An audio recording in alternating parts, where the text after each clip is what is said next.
नमस्कार दोस्तों, कैसे हैं आप लोग। तो हम लोग बात कर रहे थे उत्तरी अमेरिका महाद्वीप के बारे में। उत्तरी अमेरिका पर हमने 3 क्लास ले लिया, चौथा क्लास है, चौथा क्लास नहीं चौथा वीडियो है। सारा वीडियो यूट्यूब पे ही है, आप देखना चाहें तो देख सकते हैं, यदि नहीं देखे हैं तो प्लेलिस्ट में जाए, वहाँ पे वर्ल्ड मैप का प्लेलिस्ट बना होगा तो उसको खोलेंगे तो सारा वीडियो मिलेगा। तो फर्स्ट क्लास में हमने उत्तरी अमेरिका के उन सारे स्थान को लोकेट करवाए थे जो तट के किनारे थे। सेकेंड क्लास में हम उन्हीं स्थानों के बीच जितने जलसंधि थे उन सारे जलसंधि पे बात की। थर्ड क्लास में उत्तरी अमेरिका महाद्वीप में जितने पर्वत और पठार थे उस पर बात की। आज फोर्थ क्लास है। आज की क्लास में हम उत्तरी अमेरिका महाद्वीप में जितने झील हैं उन सारे झील को देखेंगे और उस झील से संबंधित जितने भी फैक्ट होंगे, जितने तथ्य होंगे, उन सारे तथ्य को समझने की कोशिश करेंगे जो कि एग्जाम के लिए महत्वपूर्ण है। तो शुरू करते हैं, लेकिन शुरू करने से पहले ये बता दीजिए कि झील कहते किसको है। पहले झील पर बात करने जा रहे हैं तो झील की स्ट्रक्चर भी तो मालूम होनी चाहिए हमें। तो जल का स्थिर और विशाल भाग जो चारों तरफ से स्थल से घिरा हो। यहां देखिएगा, एक बात को ध्यान में रखिएगा, जहां विशाल क्षेत्र बोले कि जल का स्थिर और विशाल क्षेत्र, विशाल क्षेत्र में महासागर, सागर और समुद्र से छोटा परंतु तालाब, पोखरा जो गांव में होता है उससे बड़ा। ठीक है, विशाल क्षेत्र का मतलब ये नहीं कि महासागर, नहीं, महासागर, सागर और समुद्र से छोटा परंतु तालाब, पोखरा जो होता है गांव में उससे बड़ा, उससे बड़ा क्षेत्रफल होता है झील का। मैं क्या बोला कि जल का वह विशाल भाग, तो आप समझ पाएंगे अगर मैं समझा दूं तो। मैं बोला कि यहाँ पर लिखा भी है कि जल की स्थिर एवं विशाल राशि, विशाल राशि में महासागर, सागर और समुद्र से छोटा, यानी क्षेत्रफल उसका कम होगा परंतु तालाब से अधिक। ठीक है, उसकी क्षेत्रफल होगा जो चारों तरफ से स्थल से घिरा होगा। जैसे यहाँ पे हम कहें कि ये जो है जल है। ठीक है, जल का विशाल राशि है जो चारों तरफ से क्या होगा, स्थल से घिरा होगा। ये स्थल से चारों तरफ से घिरा हो तो हम कहेंगे कि ये क्या है, झील है। ठीक है, द्वीप में क्या बताए थे कि स्थल चारों तरफ से जल से घिरा रहता है, फर्स्ट क्लास में बताए थे। इसे हम कहेंगे झील। जैसे इमेज में देखना चाहे तो देख सकते हैं, ये झील है और ये तालाब, तालाब भी चारों तरफ से स्थल से घिरा रहता है ना, ये दिख रहा है ना तालाब। लेकिन इसका ये तालाब, इसने तालाब में आप तो मछली मारे होंगे बचपन में, है ना, मैंने मछली पकड़े होंगे, हम भी पकड़े है ना तालाब में, पोखरा में। ये जो होता है इसका क्षेत्रफल जो होता है बहुत ज्यादा होता है तालाब के अपेक्षा। अब कोई एक मानक नहीं है कि कितना से अधिक होगा तो हम झील कहेंगे, कितना से कम होगा तो हम तालाब कहेंगे, ऐसा कोई मानदंड है नहीं। हाँ, पर झील जो होता है तालाब की से उसका क्षेत्रफल बहुत अधिक होता है। अभी दूसरा डिफिनेशन ये भी दे सकते हैं कि देखिए ये पूरी तरह से स्थल से घिरा हुआ, चारों तरफ से जल है बीच में और चारों तरफ से स्थल है। दूसरा हम ये भी इसका परिभाषा दे सकते हैं कि झील जो है स्थल का एक विस्तृत गड्ढा है जिसमें जल भरा रहता है ना, गड्ढा ही है जिसमें जल भरा हुआ है, जिसके चारों तरफ से स्थल घिरा हुआ है। इसका जो जल होता है स्थिर होता है, बहता हुआ नहीं, जैसे नदी है, नहर है तो बह रहा है पानी उसका, उस तरह से नहीं होता है, इसका जल स्थिर होता है सामान्यतः। ये झील की स्ट्रक्चर है। अब देखते हैं कि नॉर्थ अमेरिका में कहाँ कहाँ पे कौन सा झील है, उसे समझने की कोशिश करते हैं। ये कनाडा वाला भाग देख लेते हैं, लेकिन ये इसमें इस इमेज में झील स्पष्ट दिखेगा नहीं, इसलिए हम इसमें ले लेते हैं, इसको समझने की कोशिश। सबसे पहले हम बात करते हैं कनाडा में जो झील है उस पर बात करते हैं। तो कनाडा में 5 झील है जो कि महत्वपूर्ण है एग्जाम की दृष्टि से। ठीक है, उस पर बात कर लेते हैं। यहाँ पे देखिए एक झील है, यहाँ पे दिख रहा है, इस झील का ये जो है देखिए ये चारों तरफ से क्या है, स्थल से घिरा हुआ है। ठीक है, बीच में जल है, चारों तरफ से स्थल है। इसका नाम है ग्रेट बेयर लेक, उसमें ग्रेट लिखा हुआ ये झील है। ठीक है, ग्रेट बेयर लेक यानी ग्रेट बेयर झील। यहाँ पे एक झील है ग्रेट सल्वे लेक, ग्रेट सल्वे लेक यानी ग्रेट सल्वे झील। एक झील यहाँ पर आपको देखने को मिलेगा, ये है लेक आथाबास्का यानी आथाबास्का झील। एक झील यहाँ है रेंडियर, अगर वर्ड कोई नहीं भी दिख रहा होगा तो बढ़ाना नहीं, हम यहाँ पे टाइप किया हुआ है उसको भी दिखा देते हैं। ये है रेंडियर लेक यानी रेंडियर झील। और एक झील यहाँ पे आपको मिलेगा दिखने को, ये है लेक विनिपेग यानी विनिपेग झील। अब देखिए ऊपर से नीचे की ओर इसका क्रम है ना, उत्तर से दक्षिण। देखिए आ रहे थे, कहाँ आ रहे हैं, नॉर्थ से साउथ की ओर ऐसे आ रहे हैं। तो इस झील का यानी ग्रेट बेयर, ग्रेट सल्वे, आथाबास्का, रेंडियर और विनिपेग, ये उत्तर से दक्षिण की ओर व्यवस्थित हैं। और ये पांचों झील कनाडा में है। ठीक है, अगर देखना चाहें तो यहाँ पे देख सकते हैं, ये देखिए, अगर कोई वर्ड ना दिखा हो तो यहाँ पे लिखा हुआ है ग्रेट बेयर झील, ग्रेट सल्वे, आथाबास्का, रेंडियर और विनिपेग। ये जो है उत्तर से दक्षिण की ओर व्यवस्थित है और ये पांचों झील कनाडा में है। याद रखिएगा, पूछा हुआ प्रश्न है, दे देगा कि आथाबास्का किस देश में है, आथाबास्का झील किस देश में, तो कनाडा। अभी हम प्रश्न दिखाएंगे आपको। ठीक है, प्रीवियस ईयर प्रश्न भी ऐड किया हुआ, पहले समझा ले उसके बाद प्रश्न दिखाएंगे। ग्रेट बेयर झील से होकर आर्कटिक वृत्त गुजरती है। अब दिखाएं हम आपको कि ग्रेट बेयर झील, आर्कटिक वृत्त में तो समझ रहे हैं ना, 66.5 डिग्री उत्तरी अक्षांश है ना, 23.5 डिग्री उत्तरी अक्षांश को कर्क रेखा, 23.5 डिग्री दक्षिणी अक्षांश को मकर रेखा, 66 डिग्री 66.5 डिग्री उत्तरी अक्षांश को आर्कटिक वृत्त बोलते हैं और 66.5 डिग्री दक्षिणी अक्षांश को अंटार्कटिक वृत्त बोलते हैं। यहाँ पे देखिए, ये देखिए वृत्त यहाँ से गुजर रहा है, ये देखिए, ये जो है 66.5 डिग्री आर्कटिक वृत्त है। ठीक है, ये वाला। ठीक है, तो ग्रेट बेयर झील से आर्कटिक वृत्त गुजरती है। ग्रेट सल्वे, ये जो लेक झील है, ग्रेट सल्वे झील के तट पर कनाडा का एक राज्य है जिसका नाम है नॉर्थ ईस्ट टेरिटरी, उत्तर पश्चिमी क्षेत्र, उसकी राजधानी है येलोनाइफ। ये ग्रेट सल्वे झील के तट पर स्थित है। यहाँ पे लिखा नहीं है तो हम यहाँ पे दिखा देते हैं आपको, इस इमेज में लिखा हुआ है येलोनाइफ, देख लीजिए यहाँ पे, देखिए यहाँ पे लिखा हुआ ना येलोनाइफ, है ना, ये ग्रेट सल्वे झील है। ठीक है, ग्रेट सल्वे झील वहां पर ना लिखा था इसलिए हम इस इमेज में दिखा दिए, येलोनाइफ अवस्थित है। ठीक है, आगे चलते हैं। आथाबास्का झील का तटीय क्षेत्र, आथाबास्का झील, याद रखिए ग्रेट सल्वे जो झील है उत्तरी अमेरिका महाद्वीप, पूरी नॉर्थ अमेरिका की बात कर रहे हैं, पूरा नॉर्थ अमेरिका महाद्वीप की, उत्तरी अमेरिका महाद्वीप की सबसे गहरी झील है, सबसे गहरी। ठीक है, बड़ी नहीं बोल रहे, सबसे गहरी झील है ग्रेट सल्वे झील। ग्रेट लेक आथाबास्का यानी आथाबास्का झील का तटीय क्षेत्र कनाडा में सैल तेल और प्राकृतिक गैस के भंडार की दृष्टि से महत्वपूर्ण है। विनिपेग, यहाँ पे ये झील आप देख रहे हैं विनिपेग। ठीक है, अगर नहीं दिख रहा तो इसको और बड़ा करते हैं। ठीक है, ताकि स्पष्ट दिख जाए। चल, ये विनिपेग जो दिख रहे हैं, लेक विनिपेग, इस झील के तट पर है कनाडा के मैनिटोबा प्रांत की राजधानी है विनिपेग। यहाँ पर लिखा विनिपेग, ये विनिपेग। ठीक है, ये है यहाँ पे विनिपेग, इसके एकदम तट के पास ही। ठीक है, विनिपेग जो कनाडा का एक राज्य है मैनिटोबा, उसकी राजधानी है विनिपेग, जहाँ विश्व की गेहूं की सबसे बड़ी मंडी है विनिपेग में। ठीक है, तो ये पांचों झील के बारे में बता दिए, इसकी जो विशेषता तो वो भी बता दिए। अब प्रश्न है कि आपको लिखना है, नहीं ना लिखना है ना शॉर्ट स्क्रीन लेना है। यहाँ पे आपको लिखा हुआ है, इसका पीडीएफ का लिंक इसी फॉर्म में पीडीएफ मिलेगा आपको। ठीक है, ये समझा दिया आपको, ये जो अभी हम समझाएं जो बोले ये यहाँ पे लिखा हुआ। ठीक है, तो शॉर्ट स्क्रीन लेने की कोई जरूरत नहीं है, पीडीएफ का लिंक डिस्क्रिप्शन में रहेगा, टेलीग्राम पे भी रहेगा। ठीक है, चलिए, तो अब हो गया कनाडा में जो झील थे उसको हम समझ लिए। अब हम नेक्स्ट समझते हैं यहाँ पे, अब दूसरा इमेज थोड़ा लेते हैं, इसमें समझते हैं। यहाँ पे आपको झील मिलेंगे 5 झील यहाँ पे। ठीक है, इस झील को समझते हैं। कोई वर्ड ना दिखे तो हड़बड़ाना नहीं है, टाइप में लिखा हुआ है ना, ऐसे मैं कोशिश करूंगा जी दिख जाएगा, जूम करके इसलिए मैं रखता हूँ ताकि आपको दिख जाए। ठीक है, चलिए, इस इमेज में देखिएगा तो एक और इमेज देखेंगे, उसमें साफ स्पष्ट दिख जाएगा। 5 झील यहाँ पे। ठीक है, एक झील यहाँ है, देखिए इस एक झील यहाँ है, इसका नाम है सुपीरियर झील, लेक सुपीरियर, यहाँ पे लिखा हुआ लेक सुपीरियर। नहीं दिख रहा, अगर वर्ड लेटर नहीं दिख रहा है तो हड़बड़ा नहीं है, लिखा हुआ है, अभी हम दिखा दे। यहाँ पे है एक झील है ये। ठीक है, इसका नाम है हुरॉन झील, लेक हुरॉन, यहाँ पे लिखा हुआ है। अब देखिए ग्रीन ए भी है और ग्रीन से लिखा हुआ है तो स्पष्ट नहीं दिख रहा, हुरॉन लिखा हुआ HURON, हुरॉन झील। एक झील यहाँ है, इसका नाम है मिशिगन झील, लेक मिशिगन। एक झील यहाँ पे है जिसका नाम है लेक इरी यानी इरी झील, और एक झील ए है लेक ओंटारियो, यहाँ पे लिखा हुआ है लेक ओंटारियो यानी ओंटारियो झील।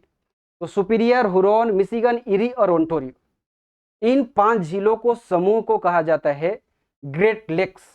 ठीक है, अगर कोई वर्ड ना दिखा हो तो यहाँ पर देख लीजिए, अभी यहीं पे बात करेंगे, पूरी क्लास इसी पर टिकेगी, है ना। तो अब इस पे बात करते हैं बढ़िया से। ठीक है, इसमें तो बढ़िया से आपको दिखेगा, कोई दिक्कत नहीं होगा, सारा वर्ड बढ़िया से दिखेगा। ठीक है, चलिए सुपीरियर, हुरॉन, मिशिगन, इरी नहीं दिखा अंदर चल क्या, ये है इरी और ओंटारियो, इरी और ओंटारियो। इन 5 झीलों को समूह को क्या कहते हैं, ग्रेट लेक्स। ग्रेट माने क्या होता है, महान, तो महान झीलें भी बोलते हैं। हिंदी में कहीं लिखा होगा, आ जाता है एग्जाम में, महान झीलें, ठीक है, बृहद झीलें, ठीक है। इस वर्ड को तो अपने दिमाग में बैठा लीजिए पूरी तरह से।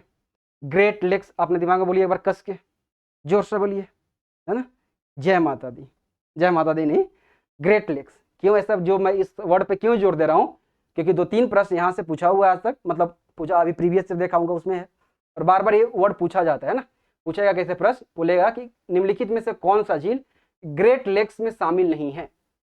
तो शामिल कौन कौन है, superior, Huron, Michigan, eri, Ontario. 3 झील यहाँ से दे देगा, एक झील कहीं और से उठा के दे देगा, आपको चुनना होगा, ठीक है। जैसे दे देता अभी सुपीरियर, हुरॉन, मिशिगन और ग्रेट बेयर। ग्रेट बेयर तो कनाडा में था, है ना, याद रखिएगा। ये इससे पूरा को कहते हैं ग्रेट लेक्स। ग्रेट लेक्स के 5 झीलों में से 4 झील, सुपीरियर, हुरॉन, इरी और ओंटारियो, ये 4 झील कनाडा और यूएसए के सीमा पर है। यानी इन चारों झीलों का विस्तार कनाडा में भी है, यूएसए में भी है ना। तो ये झील कनाडा और यूएसए दोनों की सीमा पर है। देखिए ये बाउंड्री है कनाडा और यूएसए की, ठीक है। ये जो दिख रहे हैं, ये जो है, ये जो बीच में ऐसे जा रहा है लाइन, ये कनाडा और यूएसए की बाउंड्री है ये, ठीक है। अभी हम दिखा रहे हैं, ठीक है। ये जो रेड जा रहा है ऐसे, ये कनाडा और यूएसए की बाउंड्री है। नहीं दिख पा रहा है, इस इमेज में देख लें तो समझ आ जाएगा। ये देखिए, ये कनाडा ऊपर वाला और यहाँ से यूएसए, ये जो है ये कनाडा और यूएसए की बाउंड्री है। ध्यान से समझिएगा, सारा प्रश्न यहीं से आएगा। अगर झील से आएगा तो नॉर्थ अमेरिका से अधिक कोई प्रश्न उठाएगा झील से तो यही प्रश्न ज्यादा आएगा, ठीक है। ये है सुपीरियर, ये है हुरॉन, ये है मिशिगन, ये है इरी, ठीक है। देखिए 4 झीलों कहाँ है, कनाडा और यूएसए की सीमा पर, बाउंड्री पर। इनका विस्तार क्या है, इधर भी है और इधर भी, यानी यूएसए में भी है और कनाडा में भी है। तो ग्रेट लेक्स के 4 झील कनाडा और यूएसए की सीमा पर है, इनका विस्तार कनाडा और यूएसए में है। यदि मतलब ये झील कनाडा या यूएसए में नहीं है, कनाडा और यूएसए में है। जैसे अगर पूछ दे एग्जाम में कि सुपीरियर झील किस देश में है, तो आप क्या आंसर देंगे। ऑप्शन में भी अभी दिखाएंगे हम, ऑप्शन में भी कनाडा या यूएसए नहीं लिखा रहेगा, दोनों लिखा रहेगा, कनाडा और यूएसए लिखा रहेगा। अभी हम प्रश्न दिखाएंगे आपको। ग्रेट लेक्स का एकमात्र झील, 4 झील तो है कनाडा और यूएसए की सीमा पर, एक झील जो है मिशिगन, ये पूरी तरह से यूएसए में है, ठीक है।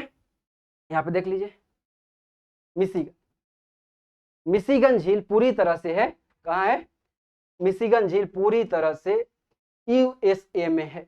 मिशिगन झील पूरी तरह से कहाँ है, यूएसए में। देखिए ये है यूएसए, ये कनाडा वाला भाग ऊपर, ये पूरी तरह से है यूएसए में। तो ये भी प्रश्न कई बार पूछा हुआ कि ग्रेट लेक्स का कौन सा झील पूरी तरह से यूएसए में है, संयुक्त राज्य अमेरिका में है, तो मिशिगन झील, ठीक है। एक ग्रेट लेक्स के सभी झील ताजे पानी के झील है, यानी फ्रेश वाटर है, इसमें मीठे पानी का झील जिसे बोलते हैं, जिसे पी सकते हैं वहां के पानी, ठीक है। तो ये सभी ग्रेट लेक्स के जितने झील है ये सभी ताजे पानी के झील हैं। अब ये देखिए, वो जो क्रम था ऊपर जो हम 5 झील पढ़ाए कनाडा में, वो उत्तर से दक्षिण की ओर उसका क्रम था। यहाँ मैं एक बार बोल रहा हूँ, superior, Huron, Michigan, eri, Ontario, ये जो क्रम है पहले तो ये क्षेत्रफल के अनुसार क्रम है।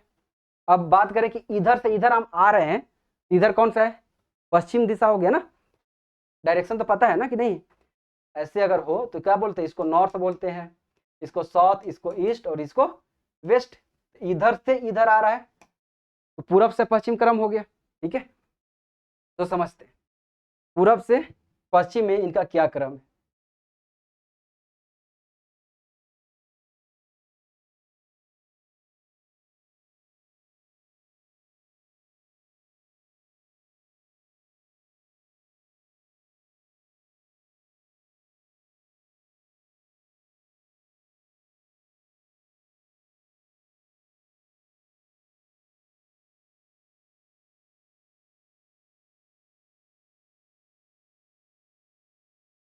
तो हमें क्रम दिखना है, नॉर्थ से साउथ से, ऐसे ईस्ट से वेस्ट और वेस्ट से ईस्ट, दोनों देख लेते हैं, ठीक है। चलिए और ये जो क्रम है superior, Huron, Michigan, eri, Ontario, ये जो क्रम है क्षेत्रफल के अनुसार क्रम है, ठीक है। चलिए ये क्रम है, ये ग्रेट लेक्स में 5 झील शामिल है, ठीक है, सुपीरियर, हुरॉन, मिशिगन, इरी और ओंटारियो। अब देखिए ये जो है क्रम, ये क्षेत्रफल के अनुसार क्रम है। वैसा है क्षेत्रफल में भी अवरोही क्रम, ठीक है, अवरोही यानी घटते क्रम, यानी सबसे बड़ा झील कौन है? सुपीरियर झील। तो ग्रेट लेक्स का सबसे बड़ा झील कौन है? सुपीरियर। और सबसे छोटा झील ओंटारियो, ठीक है। अब बात करें कि पश्चिम से पूरब यानी वेस्ट से ईस्ट क्रम क्या होगा इसका, ठीक है। तो वेस्ट से ईस्ट क्रम इसका ए है, ठीक है। सुपीरियर का हुरॉन नहीं, हुरॉन से पहले आता है मिशिगन, अभी हम दिखा रहे हैं उसको क्षेत्रफल। तो सुपीरियर, मिशिगन, हुरॉन, इरी और ओंटारियो, ये हो गया पश्चिम से पूर्व। एग्जाम में पूछ देता है पूरब से पश्चिम, अभी हम दिखाएंगे, पूछा हुआ है कि ग्रेट लेक्स का पूरब से पश्चिम की ओर सही क्रम क्या है, पूछा हुआ प्रश्न, अभी हम दिखाएंगे आपको। तो अभी उसका ठीक उल्टा कर देंगे तो पूरब से पश्चिम हो जाएगा। तो ओंटारियो, इरी, उसके बाद हुरॉन, मिशिगन, सुपीरियर, ठीक है, ये पूरब से पश्चिम क्रम हो गया। ये जो क्षेत्रफल के दृष्टि से सुपीरियर है, उत्तरी अमेरिका का सबसे बड़ा झील भी है। ग्रेट लेक्स का सबसे बड़ा झील तो है ही है, साथ ही पूरी नॉर्थ अमेरिका महाद्वीप की सबसे बड़ी झील है और सबसे ऊंची भी है। सबसे गहरी कौन है? ग्रेट लेक्स, है ना। ग्रेट लेक्स बोल रहे हैं, ग्रेट सल्वे झील, ग्रेट सल्वे बताए थे ना, शुरू में बात किए थे इस पे, ग्रेट सल्वे झील के बारे में बात किए थे। ये जो है उत्तरी अमेरिका महाद्वीप की सबसे गहरी झील है, लेकिन सबसे ऊंची और सबसे बड़ी है सुपीरियर झील, सबसे ऊंची और सबसे बड़ी है सुपीरियर झील। सुपीरियर झील नॉर्थ अमेरिका में सबसे बड़ी है। और अगर विश्व की बात करें तो विश्व में क्षेत्रफल के दृष्टि से सुपीरियर झील दूसरा सबसे बड़ा झील है। पहला है कैस्पियन सागर, है ना। अब आपको सुन के लग रहा है सागर है और झील कैसे हो सकता है? तो कैस्पियन सागर, सागर भी है झील भी है। देखा है आपको, झील की पहला स्ट्रक्चर क्या होता है कि जो चारों तरफ से क्या हो, स्थल से घिरा हो, वैसा होना चाहिए। दिखाते हैं आपको कैस्पियन सागर। कैस्पियन सागर हम अभी पढ़ाएंगे एशिया महाद्वीप, तो उसमें बताएंगे, फिर भी हम आपको दिखा रहे हैं यहाँ पे।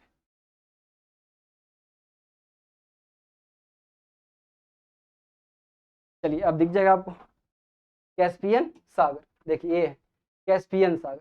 तो ये चारों, ये है सागर, देखिए ऐसा सागर है जो चारों तरफ से स्थल से घिरा हुआ है, इसका किसी भी सीमा की मतलब जो है समुद्र से नहीं लगा हुआ है। तो ये सागर भी है और झील भी है, ये खारे पानी का झील है, ठीक है। लेकिन ये क्षेत्रफल की दृष्टि से विश्व का सबसे बड़ा झील है, क्षेत्रफल की दृष्टि से भी, आयतन की भी दृष्टि से। दूसरा नंबर पे सुपीरियर झील। सुपीरियर झील विश्व में मीठे पानी की सबसे बड़ी झील है। सुपीरियर झील विश्व में मीठे पानी की सबसे बड़ी झील है। लेकिन देखिए यहाँ पे याद वर्ड रखिएगा, प्रश्न भी पूछा हुआ है, इसलिए मैं उस वर्ड को यहाँ पे यूज भी कर दे रहा हूँ ताकि आपको एग्जाम में दिक्कत ना हो। अगर प्रश्न में रहे कि विश्व में मीठे पानी की सबसे बड़ी झील कौन है, ठीक है, तो सुपीरियर मार देना है।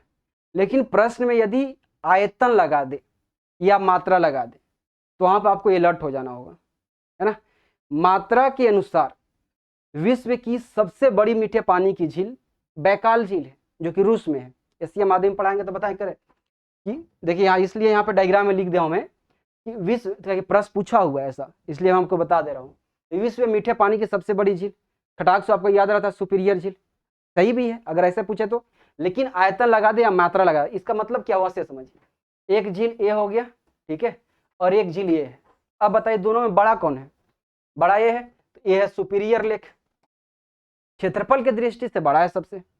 लेकिन मात्रा या आयतन का मतलब हुआ कि उसमें, उस झील में उपस्थित जल की मात्रा। मान ले कि ये झील है सुपीरियर झील, इसमें सपोज हम मान लेते हैं कि 5 लीटर इसमें जल है और इसमें जल है 8 लीटर। अब बताइए दोनों में अधिक मात्रा किसकी है? यानी ये दोनों झीलों में सबसे अधिक मात्रा जल की किसमें है? इसमें है, और ये है बैकाल झील, बैकाल लेक, ठीक है। आयतन के दृष्टि से अगर एग्जाम में लिख दे, ऐसे सीधे लिखे कि विश्व में मीठे पानी की सबसे बड़ी झील कौन है, तो सुपीरियर, खट से मार देना है। लेकिन लिख दे आयतन के दृष्टि या मात्रा, उसमें उपस्थित जल की मात्रा की दृष्टि से विश्व की सबसे बड़ी मीठे पानी की झील कौन है, तो बैकाल झील। अभी हम प्रश्न दिखाएंगे, प्रश्न पूछा हुआ है, ठीक है, पहले समझा दो, उसके बाद हम प्रश्न पे आएंगे। चलिए अब देखिए यहाँ पे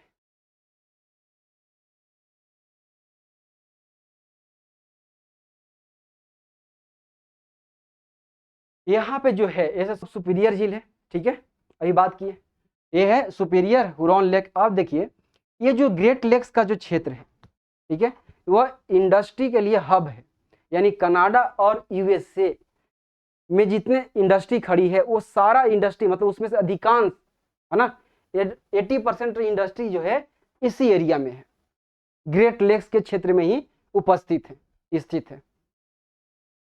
ये ग्रेट लेक्स का क्षेत्र जो है इंडस्ट्रियल है, एरिया है। मान लें कि यहाँ पे इंडस्ट्री है, यहाँ इंडस्ट्री, यहाँ सब पूरा देखें, अभी हम इंडस्ट्री पर दिखाएंगे कहाँ कहाँ पर कौन सी इंडस्ट्री है। तो इंडस्ट्री है तो यहाँ पे उत्पादन होगा, और उद्योग है तो यहाँ पर कच्चे माल की भी जरूरत पड़ेगी, और निर्मित वस्तुओं के निर्यात करने के लिए भी। तो निर्यात होगा कैसे? आयात निर्यात एक देश से दूसरे देश में होता है समुद्र के रास्ते, है ना। अब हवाई जहाज से तो हो नहीं गया, सड़क से तो संभव नहीं है, हवाई जहाज से भी इतना महंगा है कि वो मतलब महंगाई बहुत बढ़ जाएगा। तो ज़्यादा जो परिवहन होता है वो समुद्र के रास्ते होता है, जहाज के माध्यम से आयात निर्यात। तो प्रश्न ये था कि यहाँ कोई इंडस्ट्री खड़ी है और विश्व के विभिन्न देशों में भेजना है, तो कैसे भेजे? यहाँ पर कोई समुद्र के तो है नहीं डायरेक्ट कि उसे जहाज को लेकर चल जाए। लेकिन क्या हुआ कि ये जो ओंटारियो झील है, यहाँ इससे एक झील ऐसी निकलती, नदी निकलती है जिसका नाम है सेंट लॉरेंस नदी। यहाँ पे इमेज में क्लियर होगा, ठीक है, यहाँ पर हम आपको दिखाएं तो पता चलेगा। ये सब मिटा दे तो आपको कंफ्यूज होंगे।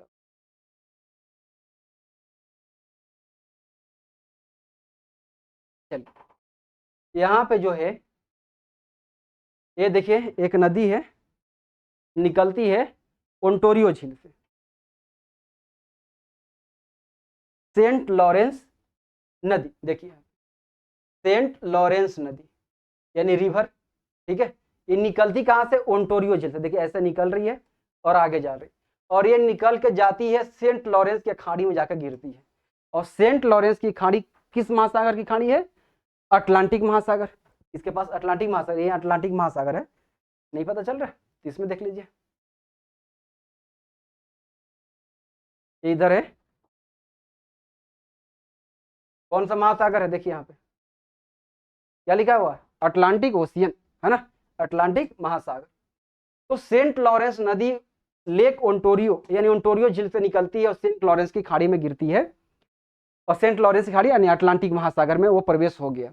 अब अटलांटिक महासागर, किसी भी महासागर में चल गए तो हम किसी भी महाद्वीप पर चल जाएंगे वहां से, ठीक है, यहां से निकलता था। अब प्रश्न ये हुआ कि यहाँ चलिए, एक तो है कि यहाँ पे कोई भी इंडस्ट्री होगा तो आराम से सारा वस्तु आ भी जाएगा यहाँ पे और चल भी जाएगा। अन्य झील के पास जो है उसको कैसे होगा? तो अन्य झील भी एक दूसरे से जुड़े हुए हैं। अब देखिए ओंटारियो और इरी जुड़े हुए थे नियाग्रा नदी के माध्यम से, लेकिन नियाग्रा नदी वो उपयोगी नहीं था। अब कैसे नहीं उपयोगी था उसको बात करते हैं। यहाँ पे है आपका नदी लिखा हुआ है, ठीक है। अगर यहाँ से ओंटारियो झील पर जितने हैं इंडस्ट्री उस सब के तो लिए हो गया काम, लेकिन यदि ओंटारियो झील और इरी झील भी जुड़ा हो तो इरी झील पर जितने इंडस्ट्री उससे भी वस्तु चल जाएगा वहां से। उसी तरह से यदि सब झील जुड़ जाए एक दूसरे से और अंत में ओंटारियो निकल रही है अटलांटिक महासागर में, ओंटारियो झील से एक नदी, तो आराम से परिवहन होगा समुद्र के माध्यम से, जल मार्ग मिल जाएगा, जल से परिवहन हो जाएगा, जल के रास्ते, तो कोई दिक्कत नहीं होगा। वही हुआ, ठीक है। और इसमें से अधिकांश झील तो आपस में जुड़े हुए थे, ठीक है। जैसे में हुरॉन और मिशिगन ये प्राकृतिक रूप से एक दूसरे से जुड़े हुए हैं, ठीक है। दिखना चाहे तो दिखा देते हैं हम आपको। देखिए ये देखिए दोनों जो है जुड़े हुए, देखिए यहाँ पे ये जो जुड़े हुए हैं, देखिए यहाँ पे कोई नदी नहीं है, ये अपने आप यानी दोनों जुड़े हुए हैं, ऐसे प्राकृतिक रूप से ही आराम से ही जुड़े हुए हैं। तो सुपीरियर हुरॉन और मिशिगन जुड़ा हुआ है। देखिए अब यहाँ पर समझिए बात को, हुरॉन और मिशिगन जुड़ा हुआ है, इरी और सुपीरियर और हुरॉन नहीं जुड़ा हुआ है। तो यहाँ से एक नहर निकाला गया और इसको जोड़ दिया गया, और यहाँ पे एक नदी थी प्राकृतिक रूप से, लेकिन वो नदी उपयोगी नहीं है। देखिए ये नदी है, इसका नाम है नियाग्रा नदी, यहाँ पे लिखा हुआ है नियाग्रा रिवर, ठीक है। ये नहीं नियाग्रा फॉल्स है, उसी की वजह से तो नहीं हुआ, इसी के वजह से ये नदी उपयोगी नहीं हुआ परिवहन की दृष्टि से, नियाग्रा फॉल्स की वजह से। नियाग्रा रिवर और नियाग्रा रिवर पे है नियाग्रा फॉल्स, ये देखिए यहीं पे नियाग्रा फॉल्स मतलब नियाग्रा जलप्रपात। जलप्रपात किसे कहते हैं से समझिए। इसी जलप्रपात की वजह से ये नदी उपयोगी नहीं रहा परिवहन की दृष्टि से। यहाँ पर इस इमेज में समझते हैं तो ज्यादा बढ़िया से आप समझ पाएंगे, ठीक है। देखिए हुरॉन और मिशिगन जुड़ा हुआ है प्राकृतिक रूप से, इरी और ओंटारियो भी जुड़ा हुआ है एक नदी से, नियाग्रा नदी से, लेकिन इस नदी पर नियाग्रा जलप्रपात है, इसके वजह से ये नदी परिवहन की दृष्टि से उपयोगी नहीं हुई। क्यों नहीं हुई? कि नियाग्रा जलप्रपात है। जलप्रपात का मतलब हुआ कि एक मतलब किसी स्थान पर नदी का जल है ना ऊंचाई से नीचे की ओर तेजी से पूरे खड़े ढाल में गिरे, उसे कहते हैं जलप्रपात। अगर इमेज में दिखना चाहें तो ज्यादा समझ आएगा कि जलप्रपात कहेंगे किसे। यदि जलप्रपात नदी पर हो तो वह नदी परिवहन के लिए उपयोगी नहीं रहेगा। कैसे नहीं रहेगा उसको समझिए। ये देखिए, जब किसी स्थान पर नदियों का जल ऊंचाई से पूरे खड़े ढाल में नीचे की ओर तेजी से गिरे, अब मान ले कि ये जलप्रपात है, नियाग्रा जलप्रपात ही है। जैसे नई इमेज में समझ आ रहा है तो वीडियो दिखा रहे हैं आपको तो ज्यादा समझ आएगा कि इसके वजह से क्यों नहीं हो पाया। देखिए, अब देखिए ये है नियाग्रा नदी आ रही है और ये गिर रही है, इसी स्थान को बोलते हैं नियाग्रा जलप्रपात। यानी नदी की पानी जब ऊंचाई से एकदम पूरे गिरे नीचे की ओर तो उसको बोलते हैं जलप्रपात, है ना, नियाग्रा फॉल्स यानी वाटरफॉल्स बोलते हैं। यह नियाग्रा जलप्रपात। अब देखिए नदी आ रही है, इरी झील से निकलकर आ रही है ओंटारियो झील की ओर, ठीक है, लेकिन एक बीच में है नियाग्रा जलप्रपात, इरी और ओंटारियो झील के बीच में गिर रहा है। यहाँ पे मान लीजिए जहाज उधर से आता तो पनिया के साथ जहाजों ना गिर जाता नीचे तो फिर तो सारा सामान डूब जाएगा, है ना। तो जहाज का आने का रास्ता यह सही नहीं था, क्योंकि यहाँ पे जलप्रपात है, नदी एक समान वेग से नहीं बह रही है, वो एक जगह पर आके कहाँ है गिर जा रही है जलप्रपात के रूप में। तो नियाग्रा नदी तो थी लेकिन वह परिवहन के दृष्टि से उपयोगी नहीं हो पाई, यही बात हम कर रहे हैं। यहाँ पे है नियाग्रा जलप्रपात, ये देखिए इरी और यह जो ग्रीन वाला है यही है नियाग्रा नदी और इसी नदी पे नियाग्रा जलप्रपात। याद रखिएगा नियाग्रा जलप्रपात किस दो झीलों के बीच में है, बार बार प्रश्न पूछता है, इरी और ओंटारियो झील के बीच में। और इसी वजह से ये नदी जलमार्ग के लिए यानी जहाजों के आवागमन के लिए उपयोगी नहीं था। तो उपयोगी नहीं था तो एक मानव निर्मित नहर का निर्माण किया गया, वेलैंड नहर, और इरी को ओंटारियो से जोड़ दिया गया। चलिए इरी और ओंटारियो जोड़ गया, ओंटारियो से तो हम अटलांटिक महासागर में चलिए जाएंगे सेंट लॉरेंस नदी के माध्यम से। अब प्रश्न रहा कि हुरॉन और मिशिगन जुड़ा हुआ था, और ये भी हुरॉन और इरी डायरेक्ट तो नहीं जुड़ा था, लेकिन यहाँ पे एक झील है छोटा सा, अभी दिखा रहे हैं हम आपको, इसको बोलते हैं लेक सेंट क्लियर, लेकिन ये ग्रेट लेक्स का भाग नहीं है, याद रखिएगा, इसलिए हम इसका कलर अलग कर दिए हैं। ग्रेट लेक्स में 5 झील है, सुपीरियर, हुरॉन, मिशिगन, इरी और ओंटारियो। ये छोटा सा झील है, ये भी प्राकृतिक रूप से एक दूसरे से जुड़े हुए हैं। हुरॉन जो है लेक सेंट क्लियर से जुड़ा हुआ है, सेंट क्लियर रिवर से, और इसके बाद इस झील और ये झील इरी झील जुटा हुआ है डेट्रॉइट रिवर के माध्यम से, तो यहां से लेकर यहां तक जुड़ गया। अब बच गया कि हुरॉन को सुपीरियर नदी जोड़ दें तो इस क्षेत्र में जितने भी इंडस्ट्री है उसके लिए क्या एक रास्ता मिल जाएगा परिवहन के लिए। तो इसके लिए एक नहर का निर्माण किया गया, मानव निर्मित नहर है, सून नहर का निर्माण किया गया, और सून नहर सुपीरियर और हुरॉन को जोड़ दिया। तो क्या हो गया, ये पूरी क्षेत्र जो है, जो सारे झील जो एक दूसरे से जुड़ गए और क्या हो गया परिवहन के लिए यानी जल मार्ग के लिए, समुद्री मार्ग के लिए एक रास्ता मिल गया, और इस एरिया में यानी ग्रेट लेक्स के क्षेत्र में बड़ी बड़ी इंडस्ट्री खड़ी हुई। अब बात करें कौन कौन सारा इंडस्ट्री खड़ी हुई। याद रखिएगा नियाग्रा जलप्रपात किस दो झीलों के बीच में, इरी ओंटारियो, ठीक है, ये सारा याद रखिएगा। सून नहर किसको जोड़ती है, तो सुपीरियर और हुरॉन, वेलैंड नहर इरी और ओंटारियो, ठीक है। चलिए अब हम बात करते हैं जो भी तट के किनारे बसे ऐसी है इंडस्ट्री खड़ी हुई है उस पर बात कर लेते हैं। देखिए अगर दिखाना चाहते हो थोड़ा बड़ा इमेज में भी देख सकते हैं। ये देखिए ये जो है जिससे बात कर लिए वही है, कोई अलग नहीं है। ये तो सेंट क्लियर रिवर बताए, जिस ये दूसरी हुरॉन है और ये इरी है, हुरॉन और इरी ये जुड़ा हुआ है। देखिए यहाँ पे ये सेंट क्लियर रिवर और ये है डेट्रॉइट रिवर अभी जो हम देखा है। ये जो है ये देखिए ये जो रिवर है कौन सा है बताइए, नियाग्रा नदी, इसी पर नियाग्रा फॉल्स, ये देखिए नियाग्रा जलप्रपात, है ना, बीच में पड़ जाता, इसलिए उपयोगी नहीं था। तो क्या हम लोग बना दिए, मानव निर्मित एक नहर बना दिया गया। ये देखिए नहर, इसको क्या बोला, वेलैंड कैनल, है ना, वेलैंड नहर। ठीक है, चलिए अब हम बात करते हैं कौन कौन सी इंडस्ट्री खड़ी है, कहाँ पे, किस स्थान पे, उस पर बात कर लेते हैं, जो कि एग्जाम में बार बार पूछता है प्रश्न। चलिए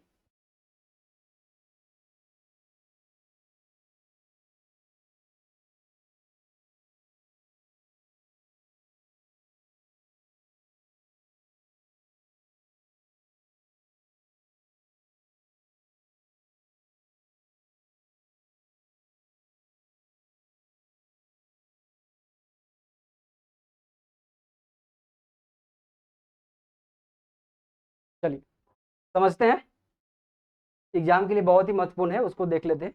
पहले इसको मिटाते हैं ना, तो फिर दिक्कत होगा।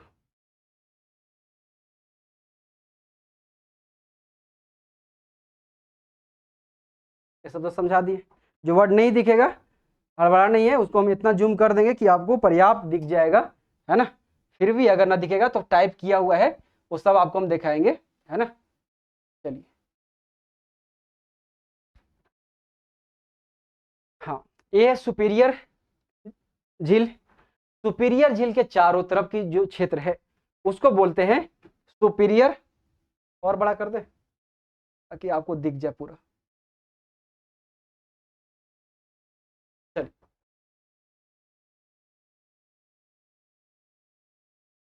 ये सुपीरियर झील के चारों तरफ जो क्षेत्र है उसको बोलते हैं सुपीरियर उच्च भूमि, सुपीरियर हाईलैंड।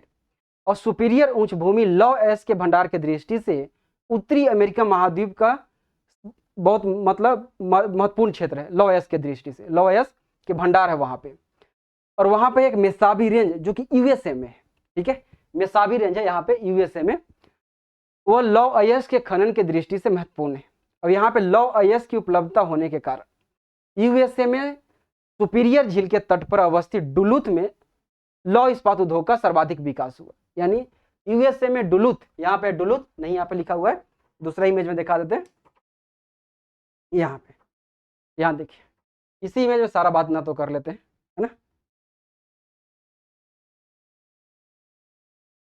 चलिए, ये देखिए यहाँ पे लिखा हुआ डुलूथ, ठीक है,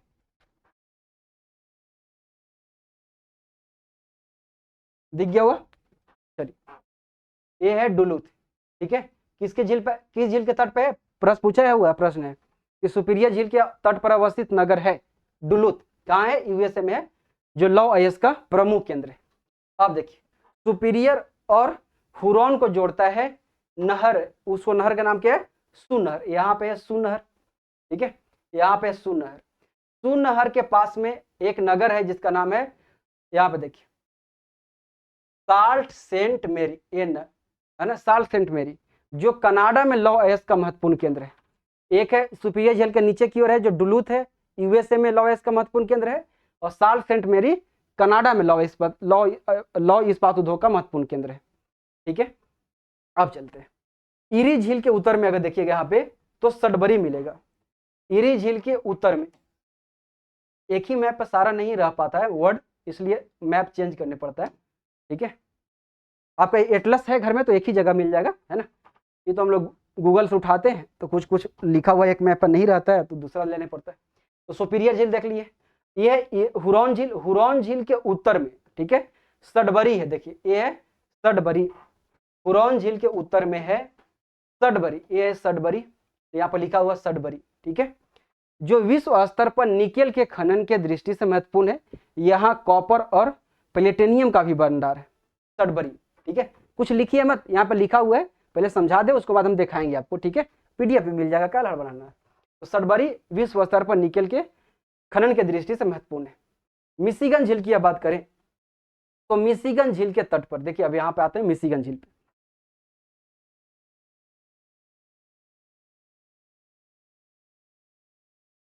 मिशिगन झील, है ना, मिशिगन झील के तट पर स्थित है शिकागो, यहाँ पे एक है शिकागो और यहाँ पे एक है गैरी, ठीक है, यहाँ पे लिखा नहीं है, यहाँ पे लिख ले, चाहे तो लिख ले गैरी, है ना, GARY।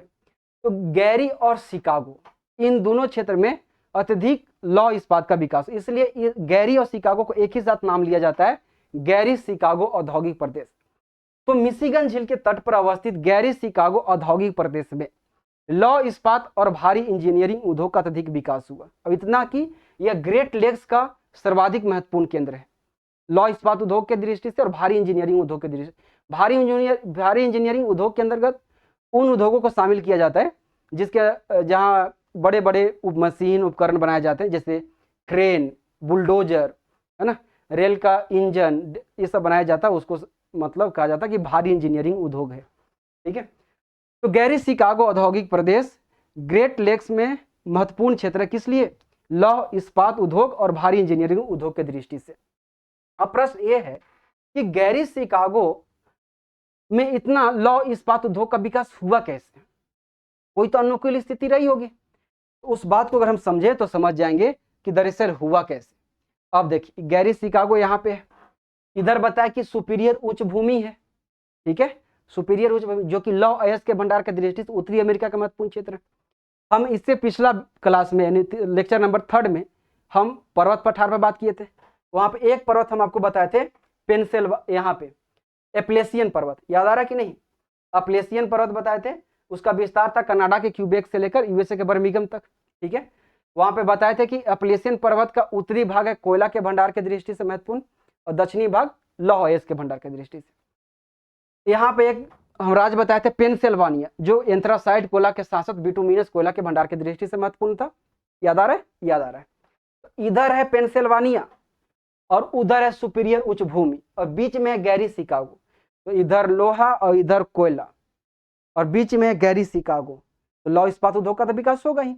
इधर से आ जाएगा कोयला और इधर से आ जाएगा लोहा, और लोहा कोयला एक जगह आ जाएगा तो वहां पर औद्योगिक विकास तो होगा ही।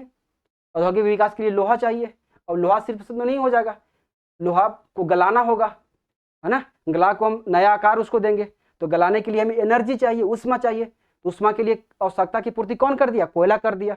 और जहाँ ये कार्ल मार्क्स का कथन भी है कि जहाँ कोयला और लोहा हो और उस देश में परिवहन के साधनों का मशीनीकरण हो जाए तो उस देश में आधुनिक औद्योगिकरण होता है। ठीक है, तो यही है कि गैरी शिकागो सुपीरियर उच्च भूमि और लौह पेंसिल्वानिया के कोयला के भंडार के मध्य में होने के कारण यहाँ पर लौह इस्पात उद्योग का सर्वाधिक विकास हुआ। ठीक है, यहाँ पे देखिए,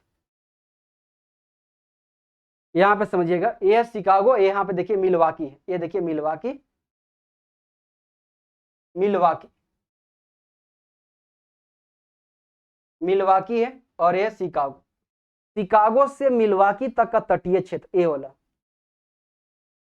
कृषि से संबंधित मशीन और उपकरण के उद्योग के दृष्टि से यूएसए का महत्वपूर्ण क्षेत्र है।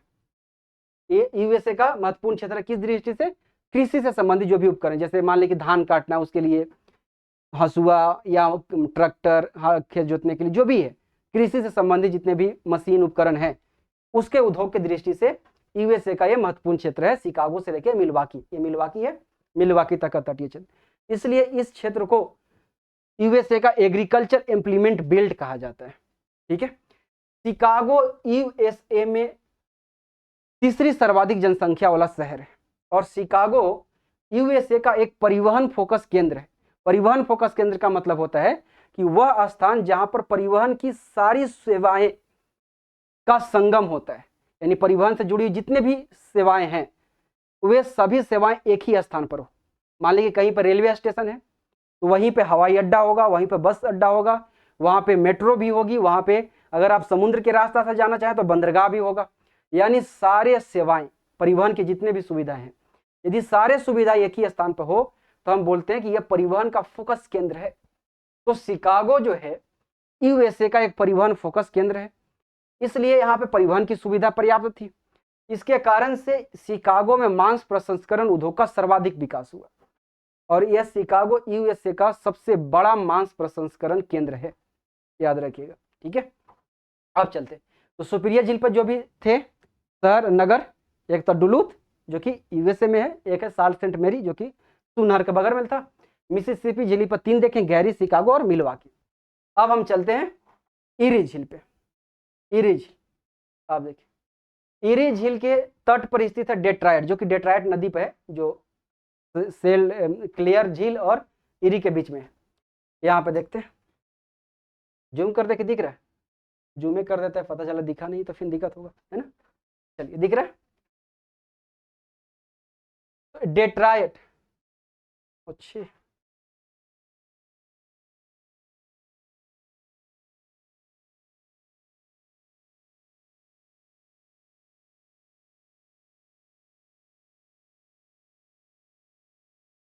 चलिए, डेट्रायट है, ये यहाँ पे है, ठीक है, ये है डेट्रायट। तो इरी झील के तट पर अवस्थित है डेट्रायट, जो कनाडा, जो यूएसए का, सॉरी यूएसए का सबसे बड़ा ऑटोमोबाइल का केंद्र है। ऑटोमोबाइल मतलब मोबाइल नहीं, ऑटोमोबाइल मतलब वाहन होता है, वे वाहन जो इंजन से चलते हैं उन्हें बोलते हैं ऑटोमोबाइल। जैसे गाड़ी है, कोई भी गाड़ी देख रहे हैं, बस, ट्रक, है ना, कार, ये सब क्या इंजन से चलने वाली, उसको बोलते हैं ऑटोमोबाइल, यानी ऐसा वाहन जो इंजन से चलते हैं उसे बोलता है ऑटोमोबाइल। तो डेट्रायट यूएसए में ऑटोमोबाइल का सबसे बड़ा केंद्र है। इरी और ओंटारियो, ये ओंटारियो झील है और ये इरी है। इरी और ओंटारियो झील के मध्य में अवस्थित है हैमिल्टन, हैमिल्टन जिसे कनाडा का बर्मिंघम कहते हैं। अब जैसे बोले कि कनाडा का बर्मिंघम बोलते हैं, इसका मतलब कि बर्मिंघम में कुछ ऐसा होगा जो हैमिल्टन में भी होगा, इसलिए उसको तुलना कर दिया गया। जैसे नेपोलियन तो फ्रांस का था, है ना, समुद्रगुप्त को क्यों कहा गया भारत का नेपोलियन, क्योंकि फ्रांस का जो नेपोलियन था उसकी जो नीतियां योजनाएं थी वैसा ही लगभग समुद्र का भी मिलता जुलता था, इसलिए उससे तुलना करके बोल दिया गया कि भारत का नेपोलियन है समुद्रगुप्त, ठीक है।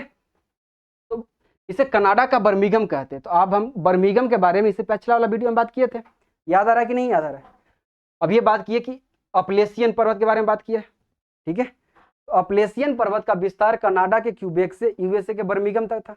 यहाँ पर देखिए बर्मिंघम है ना, बर्मिंघम जो कि हम बात किए हैं इस पे, ठीक है, बर्मिंघम। तो बर्मिंघम में लौह इस्पात उद्योग का अत्यधिक विकास हुआ था, है ना। अब कनाडा का बर्मिंघम बोल रहे हैं हम हैमिल्टन को, इसका मतलब है कि हैमिल्टन में भी लौह इस्पात उद्योग का अत्यधिक विकास हुआ होगा, है ना। तो यही बात है भी, तो हैमिल्टन को कनाडा का बर्मिंघम कहते हैं क्योंकि यहाँ पे लौह इस्पात उद्योग का अत्यधिक विकास हुआ है, ठीक है। अब यहाँ पे देखिए ओंटारियो झील के तट पर अवस्थित है डेट्रायट, यहाँ देखिए ये डेट्रायट, ठीक है, ये यहाँ पे, ये तो हैमिल्टन था और ये डेट्रायट, ये टोरंटो, ठीक है। ओंटारियो झील के तट पर अवस्थित टोरंटो कनाडा के ओंटारियो प्रांत की राजधानी होने के साथ साथ यह कनाडा की सर्वाधिक जनसंख्या वाला शहर है। टोरंटो राजधानी है, ओंटारियो एक प्रांत है कनाडा का, उसकी राजधानी है, इसके बगल में ही है। ये सारा जो झील है ना ओंटारियो प्रांत पे ही है, कनाडा का ओंटारियो जो राज जिसे भारत में 28 राज्य है ना, बिहार, उत्तर प्रदेश, उसी तरह से यहाँ भी ये राज्य है। नहीं देखना चाहे तो दिखा देते हैं, अगर हो तो दिखा देते हैं उस इमेज को। ओंटारियो ये है, नहीं ये तो नहीं है, पिछला वीडियो में हम दिखाए थे सारा, याद आ रहा होगा शायद, इसमें नहीं। बस मैप पे देखिए ना, जहाँ पे सब है ना वो वहाँ पे ओंटारियो लिखा होगा। ओंटारियो प्रांत की राजधानी कहाँ है, ओंटारियो की राजधानी है टोरंटो, जो कि कहाँ है, ओंटारियो किस झील पे तट पे है, ओंटारियो झील पे है, ठीक है। अब देखिए ओंटारियो झील से निकलती है एक नदी, जो बार बार हम बात किए, सेंट लॉरेंस नदी। उसी नदी के निकलने से तो सारे झील को जोड़ा गया था। यहाँ से एक नदी निकलती है जिसका नाम क्या है, सेंट लॉरेंस नदी, याद आई, अब ये बात किए थे शुरू में, वह बह रहा था इसलिए सबको जोड़ दिया गया सारे झील को, ताकि सब एक दूसरे से कनेक्ट हो जाए। चल ये याद आ रहा है नदी, सेंट लॉरेंस नदी। तो ओंटारियो झील से निकलती है सेंट लॉरेंस नदी। इस नदी के एकदम उद्गम स्थल जहां स्रोत है, ठीक है, वहीं पे एक अवस्थित है शहर है किंगस्टन, जो कि कनाडा का है, ठीक है, किंगस्टन लिखा हुआ है, किंगस्टन, है ना। कनाडा में रेल इंजन उद्योग का महत्वपूर्ण केंद्र है, रेल इंजन उद्योग का किंगस्टन जो है महत्वपूर्ण केंद्र है, जो कि ओंटारियो पर ही स्थित है, जहां से निकलती है सेंट लॉरेंस नदी, एकदम वही उद्गम स्थल के पास ही है। ये था, सारा बात कर लिए। अब हम देख लेते हैं कि इतना जो भी हम बात आपको समझाएं वो सर लिखा हुआ है, और आपको कहीं भी क्या करना है, पीडीएफ इस सबको मिल जाएगा। ये सारे बात कर दिए, यहाँ से सारा बात समझा दिया, देख ले, झील बता दिए किसे कहते हैं, तालाब, जलप्रपात, ये सब बात कर लिए, ये सब भी बात कर लिए, ये सब बात कर लिए, है ना। कोई भी शॉर्ट स्क्रीन लेने की जरूरत नहीं है, इसका PDF का लिंक दे देंगे हम, है ना, डिस्क्रिप्शन में और टेलीग्राम पे भी। ये सारा बात कर लिए, ये भी बात कर लिए, ये भी बात कर लिए। अब देखिए यहाँ पे हम सारा बात कर लिए, सुपीरियर झील, उच्च भूमि, लौह इस्पात, डुलुथ, है ना, लौह इस्पात उद्योग का महत्वपूर्ण केंद्र है। सू नहर सुपीरियर झील को जोड़ती है, सेंट लॉरेंस नदी है यहीं पे, ये सब सेंट लॉरेंस मैरी है जो कनाडा में लौह इस्पात उद्योग का महत्वपूर्ण केंद्र है। सुपीरियर झील विश्व में मीठे पानी की झील है, पहला क्षेत्रफल के दृष्टि, दूसरा पहला है कैस्पियन सागर, ये सारा बात किए। सडबरी पे बात की है ना, जहाँ पे निकल के खनन के दृष्टि से विश्व स्तर पे। गैरी शिकागो पर बात की है ना, महत्वपूर्ण है गैरी शिकागो, यहाँ पर मांस प्रसंस्करण उद्योग का भी विकास हुआ है।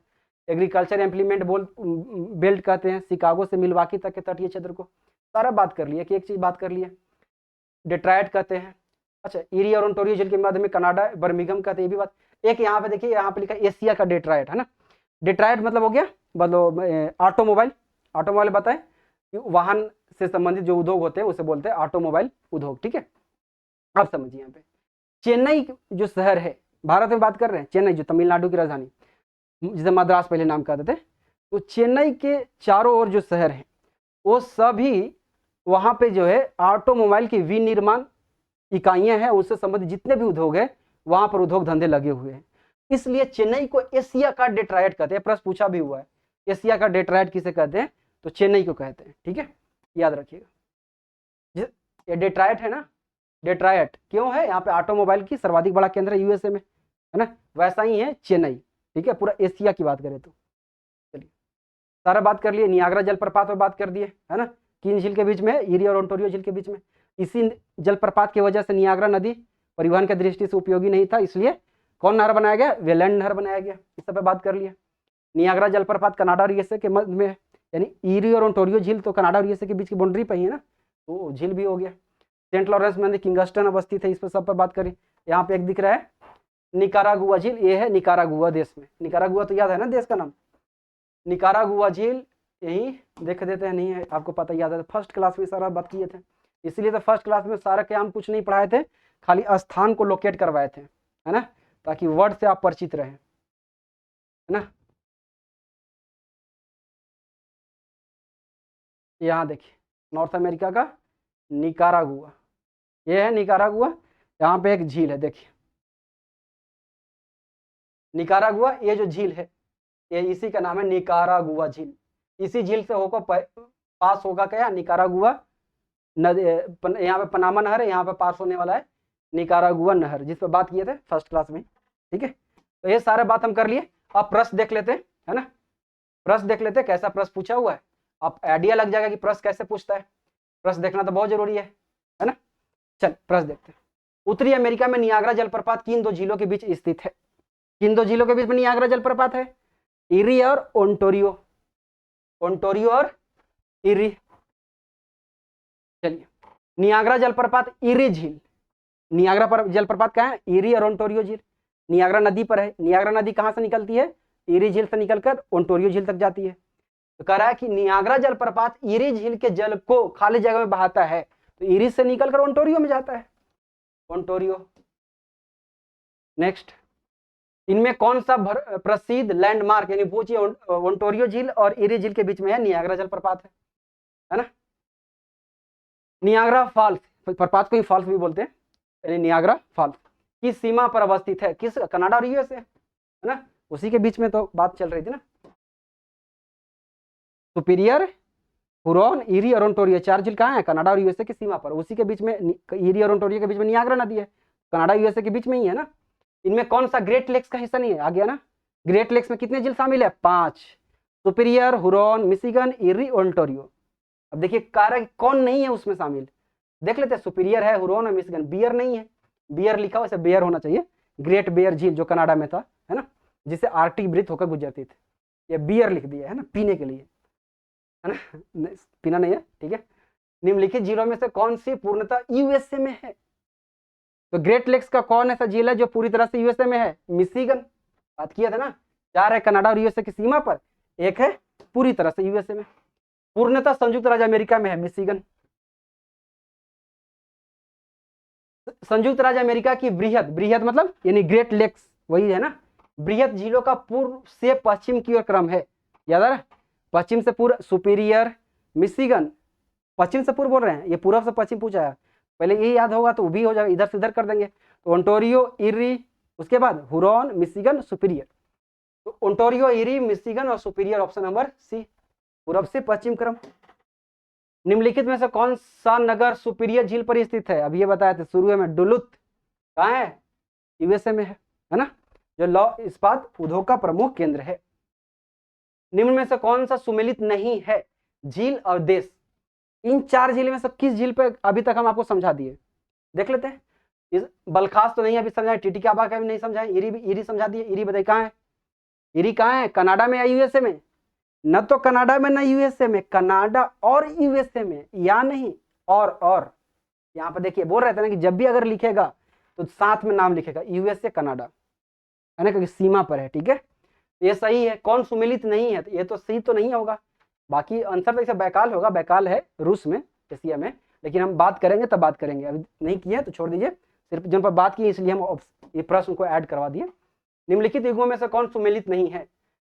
तो पहले इसमें कौन सा हम पढ़ लिए है? ग्रेट सल्वे झील कहाँ है? कनाडा में, ये सही है।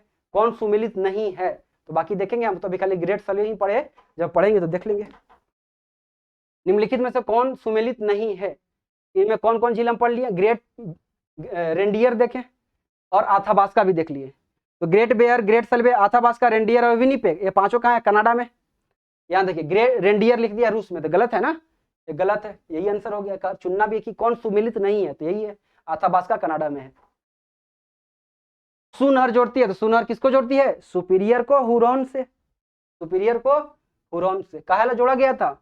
एक जलमार्ग तैयार करने के लिए, ताकि यहाँ पे इंडस्ट्री खड़ी थी, सबको मिल जाए रास्ता।